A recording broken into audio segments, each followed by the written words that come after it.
What advice would I give to somebody who was thinking about starting their own business? Piece of advice number 1, separate your personal and your business finances. Get yourself another account, just separate them, because I promise you, if you hire an accountant, they're going to love you. If you don't hire an accountant and you do your taxes yourself, you're going to love you, because I promise you, having to separate your personal finances from your business finances is such a pain in the neck. Number 2, experiment.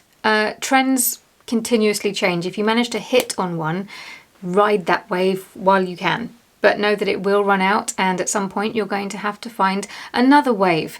So just constantly keep on experimenting, not just with products, but also how you run your business. And remember that buyer behavior is also constantly evolving. I like to keep in mind that it evolves roughly every 2 years, because it's just a nice number for me to remember. And it helps me not get too stagnant or to take things for granted and constantly keep thinking about tomorrow, because you have to have one eye on today, one eye on tomorrow. It's a whole thing. But yes, in the early days, experimenting will probably come easy to you because you won't know what works and what doesn't, so you'll be in the mood for experimenting. But as you get more established, you can lose that. And that's rot for a business. It doesn't matter how long you've been doing it. 1 day, 1 year, 10 years, whatever. Always be open to experimentation in your business.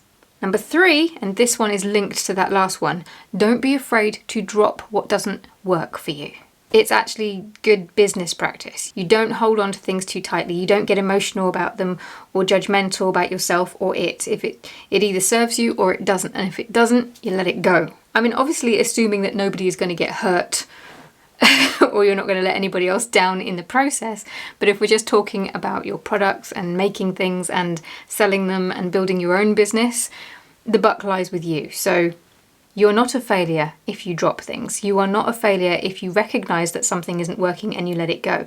What you are being is smart. This one is something that's close to my heart. Be mindful about how you speak to others about your business. Now, there's a reason why I say this. Back in the early days of my business, I felt so awkward when anybody asked me about my business, and I would always use words like little. I don't think I even used the word business. I think I used like side hustle or side thing. And I think my bio on Instagram for the longest time was something ridiculous like sews things. What I actually did was made and sold dresses and accessories, and I was pretty bloody good at it. You wouldn't have thought that though to speak to me. I had no confidence in speaking about my own business, and it showed. Here's the thing though. When you talk to somebody about your business, you are setting the tone. So if you use words like little, it's my little side hustle, it's just a little thing, you are telling people to now treat it as just a little thing. And it's going to take practice, especially if we are in the habit of talking like this and dismissing our own work. But if you don't believe in your business and you don't have confidence in it, nobody else will. That's a skill all of its own. Okay, number 5. This one's going to be a little bit controversial, but focus on organic growth. Now, when I say focus on, I don't mean only focus on. I just mean focus on mostly. If you want to bring in traffic and try and get sales through ads, for example, or anything else like that, that's fine, but don't rely on that. You want to build up a business that can stand on its own 2 feet, a viable business. If you're in this for the long haul, do it right. Number 6, and this is one close to my heart, choose a business name that can grow with you. Please do not make this mistake. I made it. I made it twice. When I started my business, it was the Dress Tree because I made dresses. The Dress Tree then became the Eco Tree because I wanted to keep it similar enough that it wasn't completely confusing for the audience that I had built. That's fine. I was making reusable, eco-friendly cleaning products. Then the pandemic happened and killed it. But that's fine because then YouTube entered the arena and oh boy, that's a story for a whole other day. My business has now become Beach Tree Handmade because I finally learnt my lesson. But yes, I kind of cornered myself there. There's niching down to help yourself grow, And then there's niching yourself into a corner. Don't do that, especially not with your business name. It needs to be generic enough that it can change with you, because trust me, you will change. Okay, where are we? 7, I think. Before you make a to-do list, sit down and figure out how much time you have first. It's a little thing, but it will help you no end, especially if you're the sort of person who beats yourself up if you don't hit everything on your to-do list. I've learnt the hard way with this again. In fact, most of the stuff that I'm talking about, I've learnt the hard way. If you're making a to-do list for the day, how many hours in that day do you have to work? And then make your to-do list around that. Tip number 8. Always plan for your slightly sluggish self. Not the version of you that's sort of full of energy, highly caffeinated, can't wait to get going, bright-eyed and bushy-tailed. Not that one. You're not going to see her very often. The version of yourself that you're going to have to deal with often is the grumpy one. The one that wants to be in bed scrolling through TikTok, let's be brutally honest. You need to plan around her, because she's the one who's going to be doing the work. Give yourself some grace and plan with your tired self in mind. She will thank you for it. Or he. Or they. Number 9. I'm running out of fingers. This one, I've got it written down here. This one is tricky. I struggle with this 10 years in. Learn to control your FOMO. Do people still say FOMO? Fear of missing out. You do not need to be on every platform going. Just because so many platforms exist and just because you may have an account with them does not mean that you have to actively update there.